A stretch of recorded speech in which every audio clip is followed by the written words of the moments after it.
Louvado seja nosso Senhor Jesus Cristo. Para sempre seja louvado.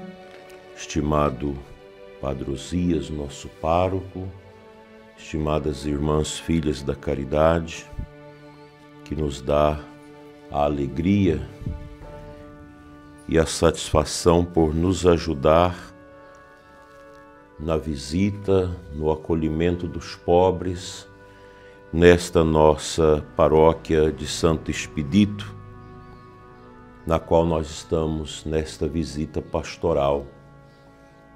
Saúdo também as nossas queridas irmãs da infinita misericórdia de Deus, colaboradoras também nesta paróquia, e aqueles que nos acompanham pelas nossas mídias. Na visita pastoral, o bispo procura, com o pároco, decidir aqueles pontos mais importantes da paróquia para a gente visitar. E não poderíamos deixar de celebrar com as irmãs da caridade, que todos os meses faz esse trabalho aqui na paróquia Santo Expedito de Formosa, precisamente nesse bairro São Benedito, que é um bairro grande, um povo humilde, simples e muito carente. Hoje nós lembramos a festa de São Bartolomeu, apóstolo, um desses apóstolos que Jesus chama, e Jesus usa o dom da visão, o dom do conhecimento espiritual na conversa com Natanael, que tem o nome de Bartolomeu. Eu te vi debaixo da figueira. E ele fica impressionado com esta palavra de Jesus e abre-se o coração porque ele entende, eu estou diante do mistério. Esse apóstolo ele nasceu próximo do lugar onde Jesus cresceu, cerca de 14 quilômetros ali de Nazaré, onde foi formado como menino judeu, certamente como Jesus, como Nossa Senhora e todos os meninos judeus, desde pequenos, que escutam aquele mandamento do Shema: escuta, Israel, o teu Deus vai falar. E ele soube muito bem escutar a palavra de Jesus e não teve dúvidas de uma resposta concreta. Seguiu Jesus. Filho de Talmai, que era o nome do seu pai, recebeu esse nome de Bartolomeu em homenagem ao pai. Bar, em hebraico, significa filho, e o nome do pai, Talmai, Bartolomeu. Chamado por Jesus, ele constitui o grupo dos 12. Para nós católicos, celebrar o dia de um apóstolo é celebrar os fundamentos da nossa fé. As irmãs aqui, muitas são indianas. Qual foi o apóstolo que chegou até a Índia? Tomé. São Tomé chegou até a Índia e cada um dos apóstolos foi para um canto. Foram enviados por quem? Pelo Espírito Santo. A beleza da igreja está nesses momentos ímpares da vida de Nosso Senhor, desde o momento da sua encarnação até a vinda do Espírito Santo. O Pentecostes é a marca fundamental do início da expansão da igreja, da missão da igreja. O Espírito envia. Então aquela força espiritual recebida em Pentecostes tirou do coração dos apóstolos o medo, aquela incerteza, aquela depressão causada pela crucifixão de Jesus. Aquilo tudo sai do coração deles e eles se tornam realmente os grandes anunciadores e vão contagiando as nações, os lugares, e atraindo também a perseguição, porque praticamente todos os apóstolos morreram mártires por causa do Evangelho de Jesus. Hoje se faz a pergunta: o que fazer com a missão da igreja? O que nós precisamos para sair da crise na qual a igreja se encontra? Primeiro, é errado dizer que a igreja está em crise. Não é a igreja que está em crise, porque a igreja ela é mistério, ela é o corpo místico de Cristo, ela é santa, ela é una, ela é apostólica, ela é a túnica espiritual de Cristo, como dizia São Jerônimo. Portanto, a igreja não está em crise. O mundo está em crise e muitos católicos também em crise. Mas qual é a crise? É a crise de fé. A crise de fé, ela vai e vem na vida da igreja. Desde o início, nós tivemos os combates dos apóstolos contra os hereges, as heresias que surgiram nos primeiros séculos, e é muito interessante a gente pensar nisso, né? E quem reage a isso são aqueles que guardam os tesouros da fé. Os bispos, sacerdotes fiéis e o povo santo de Deus é que salva a igreja dos naufrágios. O Papa Bento XVI dizia com grande profundidade e precisão: a crise da igreja é uma crise de fé. O grande teólogo da teologia da libertação, Clodovis Boff, que foi meu professor, me deu aula em 3 matérias na teologia da PUC do Rio de Janeiro, ele sempre foi um homem místico, mas entrou nesse mundo da teologia da libertação, como eu também entrei, porque não de má vontade, mas de boa vontade, porque a gente queria ajudar os pobres. A teologia da libertação, alçada no método marxista de análise da realidade, que inspirou o materialismo histórico, propunha um sonho, uma utopia de um mundo onde todos fossem iguais. Só que onde entrou esse sistema, praticamente todos ficaram iguais, na miséria, na pobreza e no ateísmo. E o padre Clodovis Boff, já bem idoso, residente lá no Acre, ele fez um caminho ao longo desses anos que culminou numa reflexão teológica de reconhecimento que a crise de fé na igreja é também um objeto causado pela teologia da libertação. Não só pela teologia da libertação, mas também para ela. E ele escreveu o seu livro sobre a crise de fé na igreja e a teologia da libertação. Um livro recente, lançado recentemente, que mostra isso. Recuperar a igreja passa pela recuperação do coração de cada um dos católicos, buscando afirmar a fé apostólica.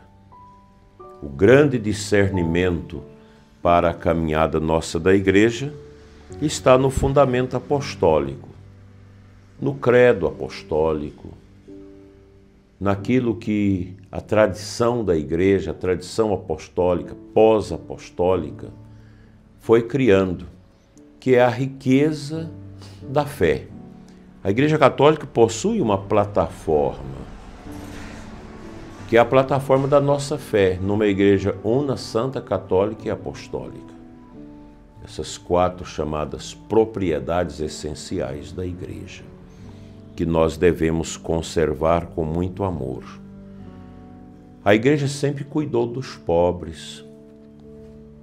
Eu lembro no auge da congregação de vocês, quando a Madre Teresa de Calcutá saía pelo mundo e dava o seu testemunho, ia à ONU, em tantos lugares, com a sua voz firme, com seu olhar espicaçante. Um jornal comunista chamado Pasquim, aqui do Brasil, tecia grandes críticas à Madre e ao Papa João Paulo II. Mas não é de se espantar, o comunismo odeia a fé cristã. Aliás, odeia Deus. Ele é historicamente materialista. E criticava a Madre, porque a Madre exercia a caridade e ensinava suas filhas a viver a caridade, tanto que a congregação é chamada as Filhas da Caridade, para cuidar dos pobres, dos indigentes, daqueles que são lixo, no meio do lixo do mundo, né? E a crítica era porque a Madre fazia caridade, mas não questionava por que existem os pobres. Porque queriam realmente que a ideologia fosse uma marca também da missão dela. E Madre Teresa sempre respondeu a isso, abraçando os pobres, cuidando dos pobres. Porque a caridade cristã ela não precisa de ideologia. Nós não precisamos. Tanto que esses métodos do marxismo não servem para nada para nós. Não serve para nada. Porque nós temos a Sagrada Escritura. Nós temos a tradição da igreja. Nós temos Jesus, o pobre dos pobres. Cristo é o centro de tudo na igreja. Então, de nosso Senhor brota toda a força que vem do Pai e do Espírito Santo ao nosso coração pelo batismo. E isso, quando assumido dentro do coração, torna-se um rio em ebulição que transborda através das virtudes, através da prática cristã. O fundamento da nossa fé é exatamente a fé no Deus único e verdadeiro, unitrino, a esperança e a caridade. Isso é o fundamental da vida cristã, que o Catecismo da Igreja traz para nós como os fundamentos da nossa vida, do nosso seguimento a nosso Senhor. Portanto, quando nós fazemos na liturgia uma memória festiva de um apóstolo, nosso coração católico se enche desta alegria, não de uma soberba, mas de uma virtude, de alegria por sermos católicos. Os sacerdotes, os primeiros sacerdotes foram os apóstolos, as colunas da igreja. Nosso Senhor, quando institui a Eucaristia na quinta-feira, concomitantemente ele institui o ministério ordenado, o ministério sacerdotal, o sacerdote da nova e eterna aliança. Fazer isto em memória de mim. Institui a Eucaristia e dá aos apóstolos o poder de continuar no tempo a celebrar a Eucaristia, que é o resumo de tudo na nossa vida católica, para essa entrega do mundo a Cristo.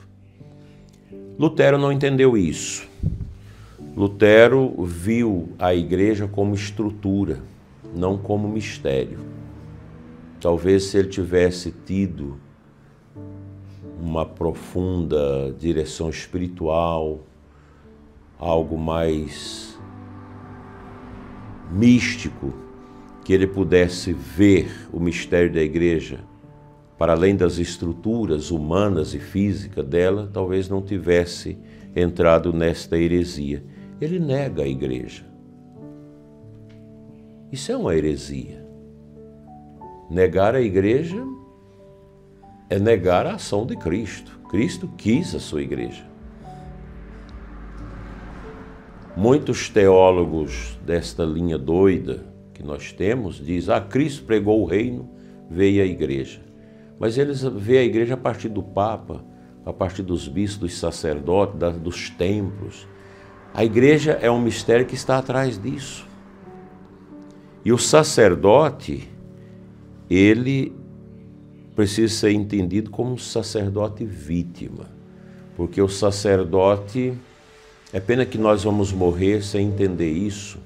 Nós padres, a gente nunca vai entender. São João Maria Vianney tinha razão, se entender, morre. Não de susto, mas de amor. Porque o padre é algo tão sublime e a gente não sabe entender isso. A gente olha a carcaça humana do padre, mas não olha o mistério que é o sacerdócio. Os sacerdotes são vítimas porque eles oferecem o sacrifício de Cristo e estão abertos a configurar a sua vida física aquilo que foi a vida física de Cristo, levado ao martírio. Daí que os padres realmente de fé nunca renunciaram à possibilidade de morrer pela fé. E nós estamos entrando num tempo melhor, que vai ser exigido de nós esse testemunho com a vida, para defender a fé. As irmãs foram expulsas da Nicarágua há pouco tempo, onde tem uma tirania comunista, marxista. Um tirano que se diz católico, que foi casado na igreja. Na Venezuela, a igreja está silenciada. E eu sei que já tem sacerdotes sendo perseguidos, porque se falar 1 milímetro contra o ditador, já é motivo para perseguição. Em Cuba, a igreja é encurralada. Na China também.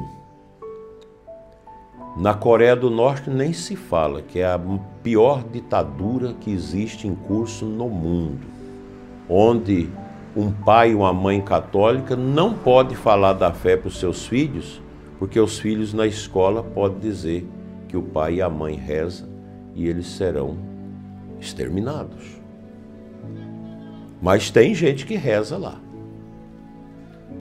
Tem gente que escondido escuta a Rádio Vaticana, onde é transmitida a fé. A igreja manteve a fé do povo católico na Rússia durante 70 anos com as ondas sonoras da Rádio Vaticana. Foi terrível. A fé ela é perseguida. Então, onde há ação do demônio, há uma luta contra a fé. Os apóstolos viveram isso. E nós continuaremos a viver isso. É muito bonita a dimensão do sacerdote católico, sacerdote vítima. Isso vem dos apóstolos. Nós estamos ligados aos apóstolos. Os apóstolos foram sacerdotes vítimas, que celebraram a Eucaristia, fundaram igrejas, criaram ritos, muitos que vivem até hoje estão em vitalidade, mas ofereceram o sangue juntamente ao sangue de Cristo. A Igreja Católica, ela vive pelo poder do sangue de Cristo, que sempre está misturando-se com o sangue dos mártires. Ser mártir na igreja não é só morrer derramando o seu sangue, mas é também o martírio da perseguição, desse escândalo que se faz contra a fé, o deboche contra a fé, o deboche contra a igreja. Tudo isso nós estamos vivendo. Mas é tão bom ter Jesus no coração. A Madre Teresa de Calcutá falou isso para uma repórter. Eu sempre lembro, vocês sabem disso. A repórter pergunta: Madre, o que é evangelizar? Porque era uma palavra muito forte naqueles tempos. E ela disse: olha, minha filha, evangelizar é ter Jesus no coração e levar aos outros. Parece uma poesia, algo bonito, mas isso é tão profundo. Ter Jesus no coração é preciso ter fé, ter disponibilidade, estar disposto a viver em profundidade a caridade cristã e levá-la aos outros. A gente leva Jesus aos outros através daquilo que a gente é. Eu sei que na igreja tem muita gente que não tem coragem de falar de Deus. Vai à missa, mas faz tudo errado. Vai à missa para cumprir um preceito religioso. O católico é mais do que isso. Eu não vou à missa para cumprir preceito, eu vou à missa porque eu amo meu Senhor. Porque o meu coração precisa da Eucaristia, da palavra. A Igreja Apostólica é isso. Nós nos alimentamos desta seiva que os apóstolos deixaram para nós, que é a seiva da fé. As nossas comunidades, as nossas paróquias precisam viver a fé. Nós precisamos de homens e de mulheres de fé. Tem gente que critica o rosário do Frei Gilson, do Instituto Hesed e de outros grupos que faz esse rosário durante a quaresma de São Miguel. Acha que é bobagem. Não é não. São essas coisas que seguram a igreja. A piedade do povo. E nós, sacerdotes, deveríamos ter vergonha de ver no nosso povo as pessoas humildes, onde visitando o povo simples, o povo doente, pessoas que têm mais fé do que nós, que acreditam muito mais do que nós. E vocês também religiosas. Precisa, às vezes, corar diante das pessoas, de vergonha diante de Deus, por ver que as pessoas têm mais fé do que nós. Nós que estudamos, nós que aprofundamos, às vezes o povo tem mais fé do que nós. Por isso que São Pedro Damião dizia que no século XII, na grande crise da igreja, no seu livro A Cidade de Gomorra, que quem vai salvar a igreja, e de fato aconteceu, não é a hierarquia da igreja, mas os piedosos sacerdotes, com as piedosas religiosas e consagradas e com o povo piedoso. O povo sempre vai salvar a igreja, porque a teologia ensina que há o sensu fidelium populi, o senso comum dos fiéis, o senso de fé. O povo tem uma fé. O sacerdote anda no meio do povo, a religiosa, e o povo olha para a gente. No fundo, as pessoas sabem se a gente tem fé ou não tem. O povo vai à missa, sabe se aquele sacerdote que está presidindo o santo sacrifício do altar, se realmente o coração dele está imerso na fé. O mundo precisa de homens e mulheres que testemunham a fé, que amam a igreja, que amam a missão. Peçamos a São Bartolomeu e a Nossa Senhora neste sábado que nos ajude a viver a nossa fé e a testemunhá-la para a maior glória e honra de Deus e da sua Santa Igreja Católica neste mundo. Amém. Deus seja louvado para sempre.